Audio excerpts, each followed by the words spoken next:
वंदे भारत, नमामि भारत। नमस्कार दोस्तों, मैं सौरभ आप सभी का मेरी ड्यू क्लासेस में हार्दिक स्वागत करता हूं। दोस्तों, इस समय करंट अफेयर के रूप में न्यूज़ में बना हुआ है इजराइल और फिलिस्तीन। इजराइल और फिलिस्तीन का जो विवाद है दोस्तों, वो काफ़ी पुराना है। अगर हम इस विवाद की शुरुआत की बात करते हैं तो यह शुरू होता है 1918 से, जब यूरोप के विभिन्न क्षेत्रों में फैले हुए जो ईसाई यहूदी धर्म के लोग थे वो इजराइल आके बसने लगे थे। और ये भी आपको हम बताते चलते हैं दोस्तों, ये लोग यहाँ से छोड़कर इनका ये मूल स्थान हुआ करता था, यहूदियों का ये मूल स्थान हुआ करता था जो आज का इजराइल और फिलिस्तीन है।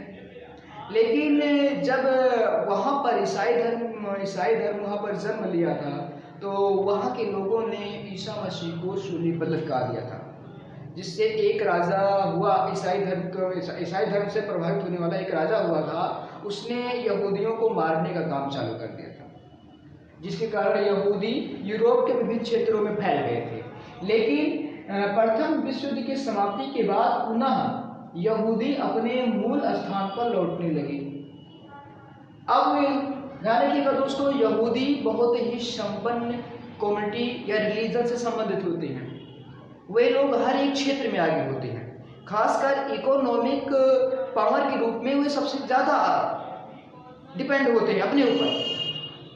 तो उन्होंने अपने इकोनॉमिक पावर के बदौलत पैसे से इजराइल के भूमि को खरीदना शुरू किया। 1918 से लेकर 1948 तक यहूदी लोग यूरोप से आते और यहाँ पर अधिक मात्रा अधिक पैसे देकर भूमि को खरीदते थे।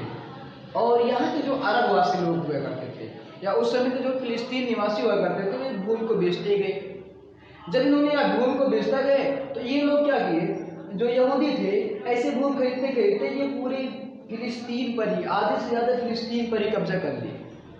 जब वहाँ के लोगों ने देखा कि अब तो यहूदी लोग पूरे फिलिस्तीन पर फैल गए, 1948 के बाद जब वहाँ के लोगों ने देखा कि अब तो ये यहूदी पूरे फिलिस्तीन पर पहुँच गए हैं और अपनी पावर अपना स्टेट बना रहे हैं, तो वहाँ के लोगों ने युद्ध किए।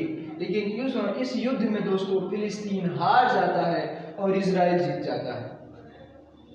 द्वितीय विश्व युद्ध के बाद देखते हैं दोस्तों, जर्मनी में सबसे अधिक या यूरोप में जो सबसे अधिक मात्रा में यहूदी फैले हुए थे, लेकिन वहाँ पर देखेंगे तो जर्मनी और हिटलर के कारण, जिसके कारण दोस्तों हिटलर के कारण ये लोग पुनः अपने स्थान पर भागने लगे थे, या ये यूरोप को छोड़कर ये कहीं और बसने का प्लान कर रहे थे।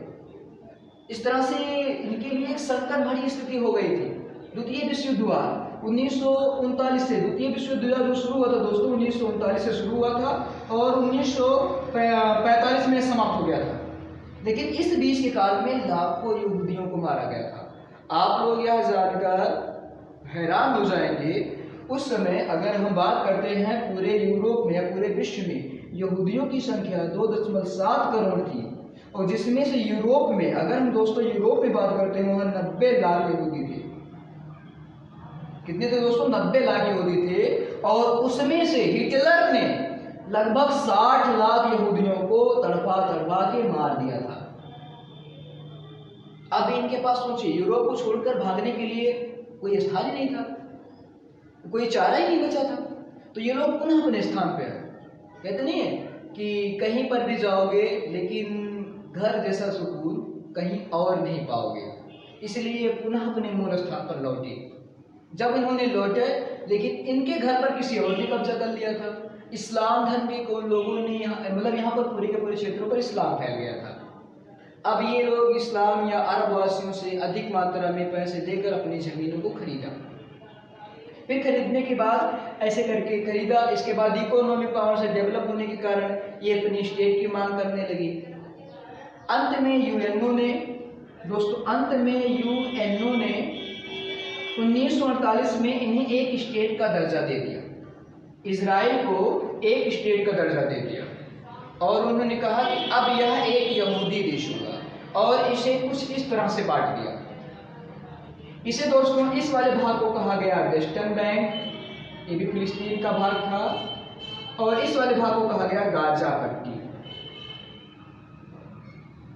क्या कहा गया दोस्तों, गाजा पट्टी। इस तरह से इजराइल के फिलिस्तीन को दोस्तों दो देशों में बांटा गया, इजराइल और फिलिस्तीन। यही हाल अंग्रेजों ने हमारे देश के साथ भी किया था। हमारे देश को भी दोस्तों इन्होंने दो भागों में बांट दिया। जब इन्होंने भारत छोड़ के जाने लगे थे अंग्रेज, तो दो भागों में बांट दिया था, ठीक है, जिससे ये लोग आपस में लड़ते रहे और सारा मजा हम ही पाए। तो इस तरह से देखेंगे 1948 में एक देश का उदय होता है, नाम था इजराइल। इजराइल के लोगों ने सबसे ज़्यादा फोकस अपने टेक्नोलॉजी पर की, अपने शिक्षा पर किया, यहाँ तक कि अपने धर्म पर इन्होंने ज़्यादा फोकस नहीं किया। ये लोग कन्वर्जन में विश्वास ही नहीं करते हैं, इसीलिए इनकी अगर संख्या की हम बात करते हैं, कितनी संख्या है अभी भी वर्तमान में, तो वर्तमान में दोस्तों इनकी संख्या लगभग 1 या 2 करोड़ के 1 या 1.5 करोड़ के आसपास इनकी जनसंख्या होगी पूरे विश्व में, बहुत ही कम।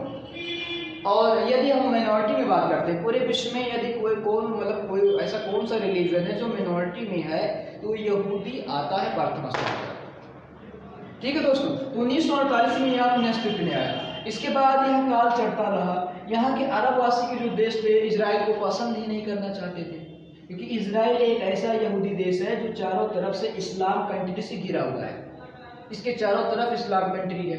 अभी हम दोस्तों इस्लाम कंट्री समझेंगे, पहले हम इतिहास को समझेंगे, ठीक है। तो यहूदी ये लोग अरब के वासी इसे पसंद नहीं करते थे, और इजराइल बहुत ही पावरफुल हो चुका था इकोनॉमिक्स से भी, और अमेरिका और यूरोप की सहायता भी मिल रही थी, उनसे वेपन भी खरीद कर और ही अधिक पावरफुल हो गया। जिसके कारण देखेंगे तो जब अरब वासियों ने या फिलिस्तीनियों ने इजराइल के लोगों को मारा या इजराइल के देश पर हमला किया, इजराइल ने धीरे धीरे करके इनकी भूमि को कब्जा करता गया।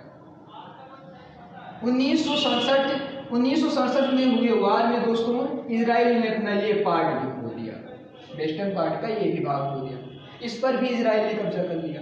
फिलिस्तीन ने ये पार्ट भी खो दिया, इस पर भी इजराइल ने कब्जा कर लिया। इसके बाद दोस्तों 1978 के आसपास में इजराइल 6 देशों के साथ युद्ध करता है, अर्थात फिलिस्तीन 6 देशों के साथ मिलकर इजराइल पर हमला करता है, लेकिन फिर भी इजराइल जीत जाता है।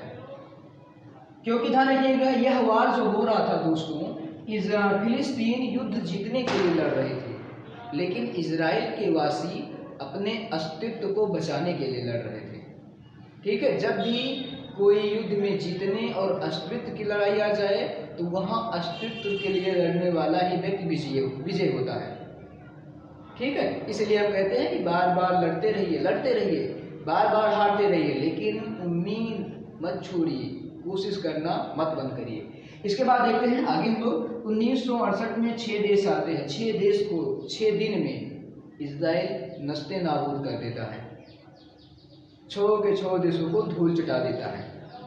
और पुनः ये वाले भाग, ये जो वेस्टर्न पार्ट है गाजा वाला, ये वाला ज़्यादा एग्रेसिव है, ये लोग ज़्यादा हमला करते थे। तो यहाँ से देखेंगे इन वाले भागों को फिर से इजराइल ने कब्जा कर लिया। फिर आगे चलकर धीरे धीरे कर ऐसे वर्तमान समय तक, ठीक है दोस्तों, इजराइल ने पूरे के पूरे फिलिस्तीन को ही कब्जा कर लिया। अब अगर फिलिस्तीन बचा हुआ है तो ये गाजा पट्टी के रूप में और यहाँ वेस्ट बैंक के रूप में, किस रूप में दोस्तों, वेस्ट बैंक के रूप में होगा, इस तरह से है। अभी अभी जो ये न्यूज का कारण बना हुआ है, ये गाजा पट्टी के कारण बना हुआ है दोस्तों। गाजा पट्टी में एक संगठन एक्टिव है, सक्रिय है, जिसका नाम है हमास। कौन सा नाम है दोस्तों, हमास संगठन सक्रिय है, जिसने हाल ही में लगभग 2000 से अधिक, सही दोस्तों, लगभग 5000 मिसाइलें दागी, जिसमें इजराइल में बहुत ही क्षति हुआ, बहुत ही जान मान की हानि हुई। इसके जवाब में इजराइल भी अब गाजा पट्टी पर हमला किया हुआ है, ठीक है। अब पूरा का पूरा ये इसे घोंट लेगा। आने वाले समय में ये सभी को पूरे के निपटा के ये पूरा का पूरा देश इजराइल बन जाएगा, ठीक है। तो इस कारण दोस्तों ये न्यूज़ में बना हुआ है। तो हमास ने इजराइल पर हमला किया, अब इजराइल हमास पर हमला करेगा और गाजा पट्टी को कब्जा कर लेगा। ये इसका करंट अफेयर